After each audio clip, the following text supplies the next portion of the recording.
Viral perangkat desa di Grobogan pamer mobil rekannya meski gaji 2 juta rupiah.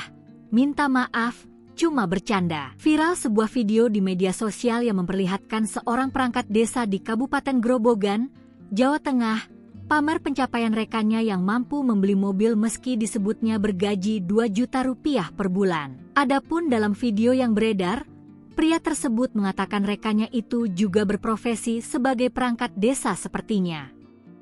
Pria itu lantas bertanya kepada publik yang dinilainya kerap mengejek pendapatan rendah dari perangkat desa. Menurutnya, hal itu tidak terbukti ketika melihat pencapaian rekannya itu yang bisa membeli mobil. Kemudian, pria itu bertanya kepada masyarakat yang kerap mengejek gaji perangkat desa. Dia meminta agar masyarakat bisa memperlihatkan mobil yang dimiliki.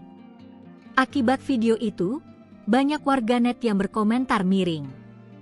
Dia mengatakan pria di dalam video tersebut bersikap sombong. Dikutip dari Tribun Jateng, pria dalam video viral itu memang berprofesi sebagai perangkat desa di Kabupaten Grobogan, Jawa Tengah, bernama Lopo Aris Wibowo. Dia pun akhirnya meminta maaf atas viralnya video tersebut karena menimbulkan kegaduhan di masyarakat.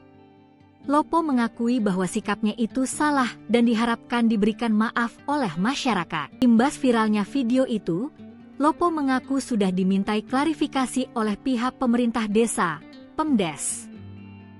Dia menegaskan tidak ada maksud untuk merendahkan masyarakat melalui videonya itu. Lopo berdalih hanya bercanda dan turut mengakui bahwa gaji rekannya selaku perangkat desa memang hanya 2 juta rupiah. Sementara, mobil yang dikendarai rekannya seperti dalam video yang viral itu memang dibeli temannya tersebut. Namun, dia menyebut mobil itu bisa dibeli karena rekannya memiliki usaha sendiri, yaitu perkebunan tebu. Di akhir pernyataannya, Lopo menegaskan bahwa ucapannya itu tidak dimaksudkan untuk menghina siapapun dan kembali berdalih niatnya membuat video itu hanyalah bercanda.